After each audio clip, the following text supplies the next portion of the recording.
जय श्री कृष्णा मित्रों। आज का विषय अत्यंत रहस्यमय और चौंकाने वाला है। इस वीडियो में हम आपके लिए एक अनसुनी और रोचक जानकारी लेकर आए हैं। आज का विषय है द्रौपदी का पांचों पांडवों के साथ संबंध कैसा था। अक्सर यह प्रश्न लोगों के मन में आता है कि द्रौपदी जो कि पांचों पांडवों की पत्नी थी, उनका वैवाहिक जीवन कैसे चलता था।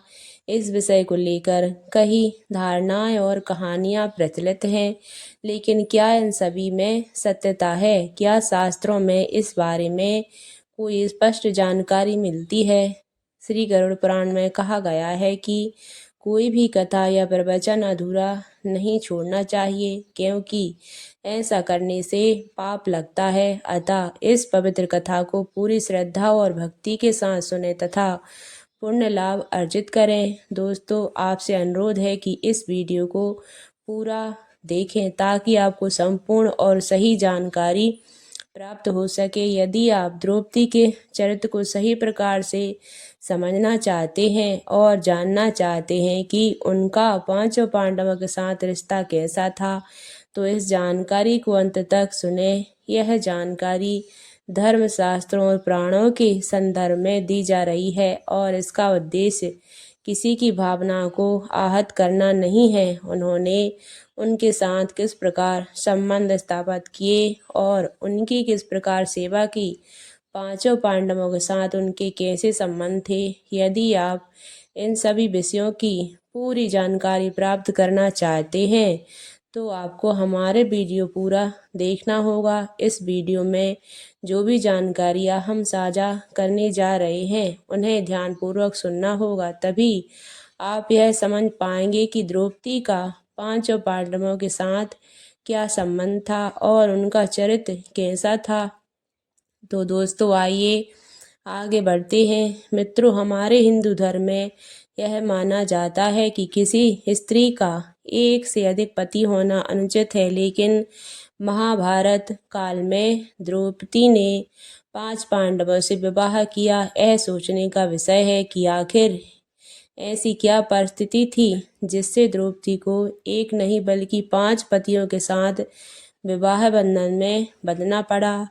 क्या यह किसी श्राप का परिणाम था या फिर इसके पीछे कोई गूढ़ कारण छिपा था? और सबसे महत्वपूर्ण बात, द्रौपदी ने 5 पतियों के साथ अपनी पत्नी धर्म का पालन किस प्रकार किया। महाभारत में जब कौरवों ने द्रौपदी का चीरहरण किया, तब उनके साथ जो कुछ हुआ वह समस्त नारी जाति के लिए एक पीड़ा का विषय बन गया। लेकिन क्या आप जानते हैं कि द्रौपदी के जीवन से जुड़ी एक ऐसा रहस्य भी है जो बहुत कम लोगों को पता है। कहा जाता है कि 5 पांडवों के अलावा द्रौपदी किसी और से भी प्रेम करती थी। जब आप उस व्यक्ति का नाम सुनेंगे तो निश्चित ही चौंक उठेंगे। इसके अतिरिक्त द्रौपदी ने एक कुत्ते को ऐसा श्राप दिया जिसके कारण आज भी कुत्ते खुले में सहवास करते हैं। यह श्राप क्यों दिया गया, इसके पीछे की कहानी क्या है? द्रौपदी के जीवन से जुड़े अनेक प्रश्न हैं जो समाज की सोच को चुनौती देते हैं। उनका चरित्र एक रहस्य है जो युगों से चर्चा का विषय बना हुआ है। यदि आप भी द्रौपदी के जीवन से जुड़े उन रहस्यों को जानना चाहते हैं तो बस हमारे साथ इस वीडियो के अंत तक बने रहें।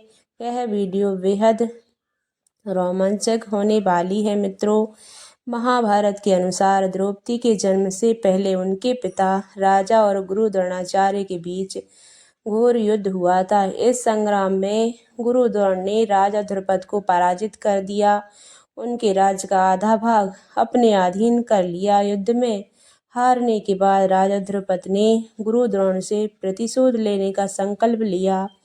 इसी उद्देश्य से उन्होंने एक भव्य यज्ञ का आयोजन किया जिससे उन्हें एक वीर पुत्र की प्राप्ति हो सके। यज्ञ वेदी के मध्य से उस समय एक पुत्र एवं एक अद्वितीय सुंदर कन्या प्रकट हुई। उस कन्या की आंखें कमल के समान थी, उसके केस घुंघराले थे और उसका रंग श्यामल था। जब ब्राह्मणों ने उस दिव्य कन्या को देखा तो उन्होंने कहा कि यह कन्या रूपवती होने के साथ साथ कृष्ण वर्ण की भी है, अतः इसका नाम कृष्णा होगा। मित्रों, द्रौपदी नाम इसलिए मिला क्योंकि वह राजा द्रुपद की पुत्री थी। राजा द्रुपद के हृदय में द्रोणाचार्य के प्रति गहरी शत्रुता थी और यही भाव उन्होंने बचपन से ही द्रौपदी के मन में भर दिया था। द्रौपदी भी अपने पिता की भांति प्रतिशोध की ज्वाला में जल रही थी। अपने हृदय में वह निरंतर ऐसे उपाय के विषय में सोचती रहती थी जिनसे वह अपने पिता के अपमान का प्रतिशोध द्रोणाचार्य से ले सकें। लेकिन आचार्य द्रोणाचार्य हस्तिनापुर राज्य के संरक्षण में थे। द्रोणाचार्य को अपमानित करने के लिए द्रुपद को एक शक्तिशाली संगठन की आवश्यकता थी। इसीलिए जब द्रौपदी का विवाह योग हुई तो राजा द्रुपद ने उनका स्वयंवर आयोजित किया। हालांकि भगवान श्री कृष्ण यह भली भांति जानते थे कि धर्म की स्थापना के लिए द्रौपदी का अर्जुन से विवाह होना आवश्यक है, इसलिए स्वयंवर से पूर्व ही द्रौपदी राजा द्रुपद के साथ रहने लगी। कहा जाता है कि द्रौपदी और श्री कृष्ण के बीच गहरी मित्रता थी। यह भी कहा जाता है कि द्रौपदी ने स्वयं भगवान श्री कृष्ण से विवाह करने की इच्छा व्यक्त की थी। इस पर श्री कृष्ण ने स्पष्ट रूप से कहा कि वे केवल उसी स्त्री से विवाह करेंगे जो पूरी तरह उनके लक्ष्य के प्रति समर्पित हो, अर्थात उस स्त्री के मन में धर्म स्थापना के कार्य में किसी प्रकार की सैन्य या राजनीतिक इच्छा नहीं होनी चाहिए। ऐसा कहा जाता है कि उस समय श्री कृष्ण ने द्रौपदी को प्रसन्न करने के लिए यह भी कहा था कि तुम एक अद्वितीय और महान स्त्री हो, तुम्हारे समान श्रेष्ठ नारी कोई और नहीं हो सकती। जब द्रौपदी का स्वयंवर आयोजित हुआ तब पांचों पांडव भीम, नकुल, अर्जुन, देव और युधिष्ठिर अपनी माता कुंती के साथ ब्राह्मण वेश में वास कर रहे थे। वे एक निर्धन कुमार के घर में रहकर अल्प साधनों पर जीवन यापन कर रहे थे। स्वयंवर के दिन भी वे भिक्षा मांगने के लिए निकले थे। तभी उन्हें इस आयोजन के बारे में ज्ञात हुआ। अर्जुन ने अपने भाइयों से स्वयंवर में भाग लेने की इच्छा व्यक्त की, जिसके बाद पांचों पांडव ब्राह्मण वेश में वहां पहुंचे। स्वयंवर की शर्त यह थी कि जो भी धनुर्धर जल में पड़ने वाले प्रतिबिंब को देखकर मछली की आंख भेदेगा वही द्रौपदी के साथ विवाह करेगा। अर्जुन जो अद्वितीय धनुर्धर थे, यह कठिन लक्ष्य भेद दिया और द्रौपदी को विजय स्वरूप प्राप्त कर लिया। फिर वे उसे अपने आश्रम में ले आए। मित्रों, कैसे द्रौपदी बनी पांचों पांडवों की पत्नी। जब अर्जुन ने स्वयंवर में विजय प्राप्त कर ली, द्रौपदी का वर्ण किया और वे अपने भाइयों के साथ आश्रम लौटे, तब माता कुंती भोजन बनाने में व्यस्त थीं। अर्जुन ने दरवाजे पर खड़ी अपनी माता से कहा, माँ देखो हम क्या लाए हैं। माता कुंती बिना देखे ही अपनी आदत के अनुसार कह बैठी, जो भी लाए हो उसे आपस में बराबर बांट लो। दरअसल पांडव प्रतिदिन भिक्षा में जो भी प्राप्त करते थे उसे माता कुंती के पास लाते थे और वह सभी भाइयों में समान रूप से बांट देती थीं। जिस दिन अर्जुन द्रौपदी को जीतकर घर लाए, उस दिन भी उन्होंने रोज की तरह अपनी माता से कहा, माँ देखिए आज हम आपके लिए क्या लाए हैं। उस समय कुंती घर में कामों में व्यस्त थीं, इसलिए बिना देखे ही उन्होंने कह दिया, जो भी लाए हो उसे आप पांचों भाई आपस में बांट लो। माँ के इन शब्दों को सुनकर पांचों पांडव आश्चर्यचकित रह गए। जब कुंती को होश आया और उन्होंने पीछे मुड़कर देखा तो उन्हें अपनी भूल का एहसास हुआ। उन्होंने तुरंत युधिष्ठिर से कहा, ऐसा उपाय निकालो कि द्रौपदी को कोई कष्ट ना हो और मेरे शब्द भी मिथ्या ना साबित हो। युधिष्ठिर ने बहुत सोच विचार कर किया, परंतु कोई समाधान नहीं मिला। अंततः माँ के वचनों को सत्य रखने के लिए पांचों पांडव ने द्रौपदी से विवाह करने का निश्चय किया। जब इस बात की जानकारी राजा द्रुपद को मिली तो वे अत्यंत चिंतित हो उठे। राजा द्रुपद की चिंता को दूर करने के लिए महर्षि व्यास ने उन्हें द्रौपदी के पूर्व जन्म की कथा सुनाई। महर्षि व्यास जी ने कहा था कि द्रौपदी अपने पूर्व जन्म में एक आर्ष कन्या थीं। वह अत्यंत सदाचारी, पवित्र और धार्मिक थीं, परंतु पूर्व जन्म के कुछ कर्मों के कारण उनका विवाह नहीं हो पाया।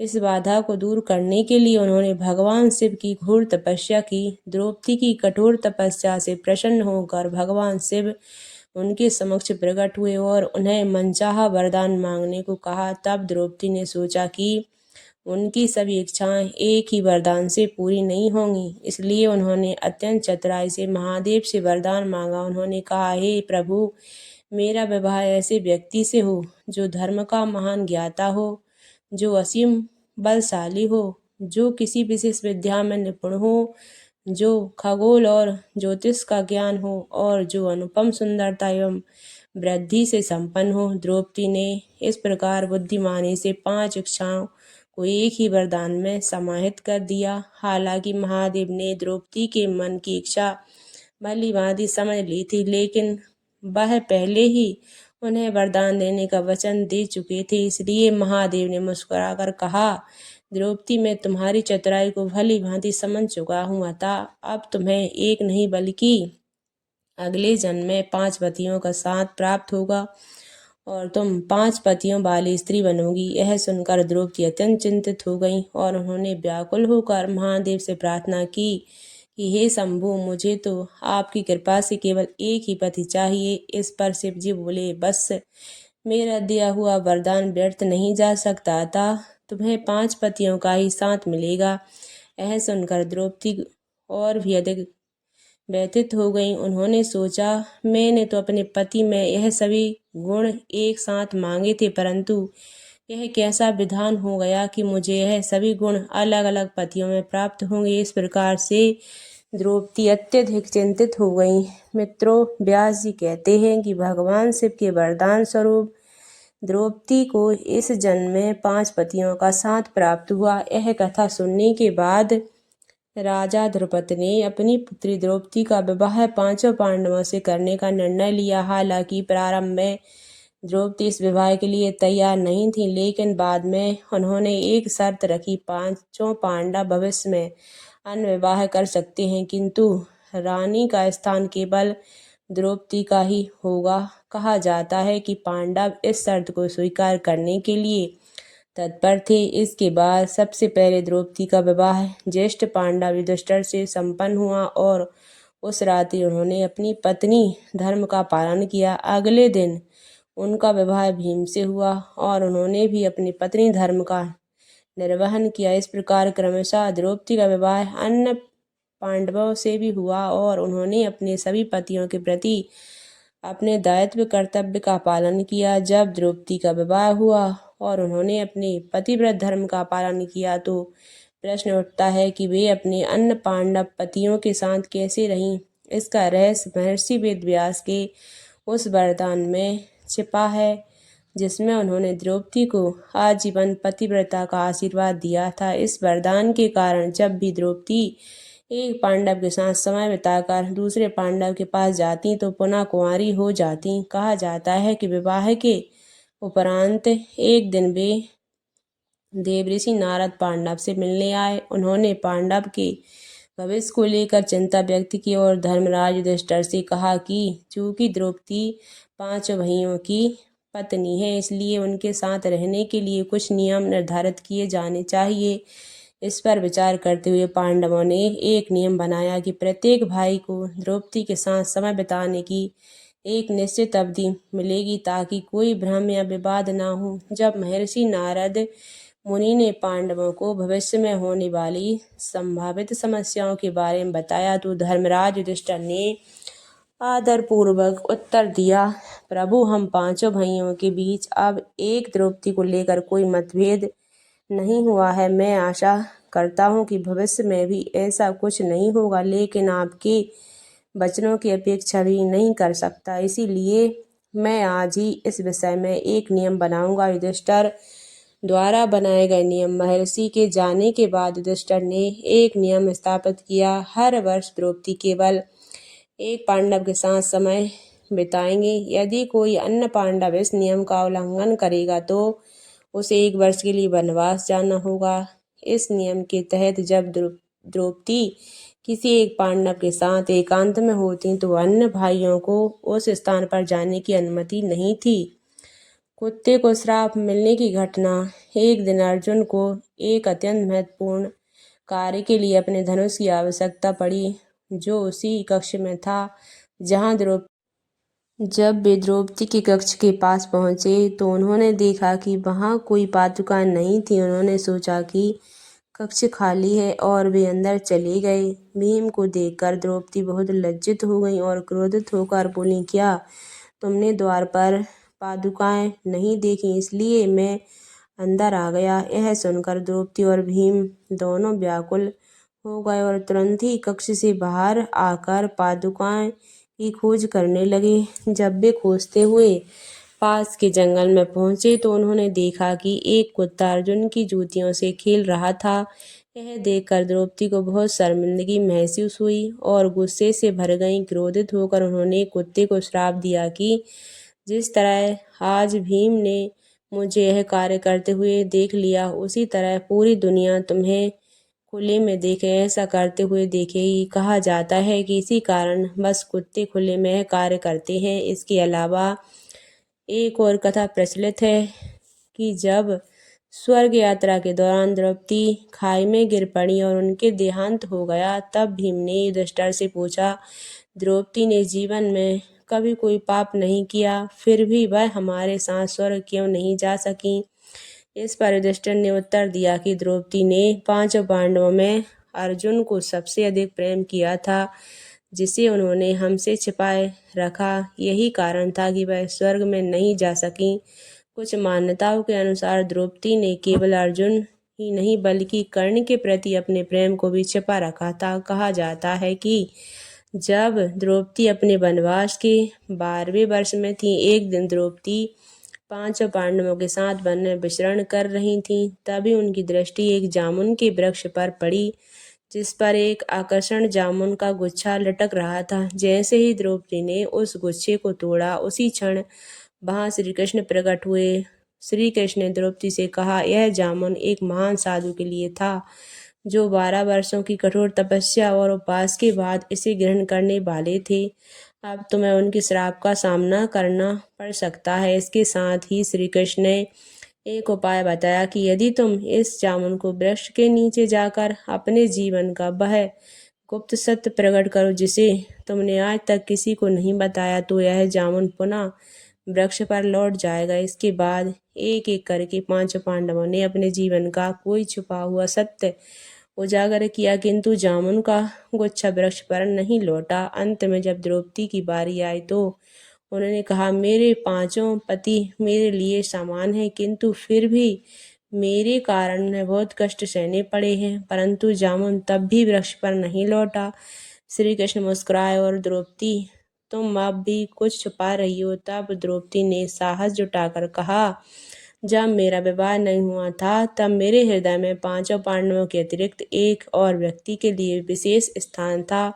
वह कोई और नहीं बल्कि अंगराज कर्ण थे। मैं उनसे असीम प्रेम करती थी, किंतु समाज और प्रतिष्ठा के कारण मैं उनसे विवाह नहीं किया। द्रौपदी का यह रहस्य सुनकर 5 पांडव अचंभित रह गए, लेकिन जैसे ही उन्होंने यह सत्य उजागर किया कि श्री कृष्ण के वचन के अनुसार जामुन का गुच्छा पुनः वृक्ष पर प्रकट हो गया। मित्रों, यह थी द्रौपदी के चरित्र की सच्चाई कि द्रौपदी का कैसा चरित्र रहा और 5 पांडवों के साथ कैसा कैसा रिश्ता रहा और कितने कितने समय तक की रिलेशन रहा और कैसे 5 पांडवों के साथ में द्रौपदी सहवास करती थी, यानी संबंध बनाती थी और रातें गुजारती थी और प्रेम करती थी। यह सारी चीज़ें इस वीडियो में हमने आपको द्रौपदी के चरित्र के बारे में बताया है। तो मित्रों, हमें कमेंट बॉक्स में ज़रूर बताएं कि आपको आज की यह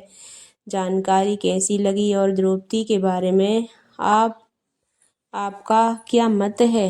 क्योंकि दोस्तों, दुनिया में कई ऐसी कथाएं प्रचलित हैं जो द्रौपदी को सही भी ठहरा है और गलत भी।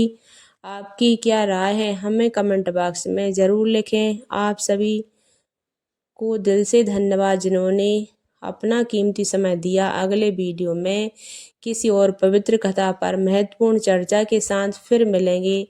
सभी सब्सक्राइब भाई और दर्शकों को लिए जय श्री कृष्णा, राधे राधे।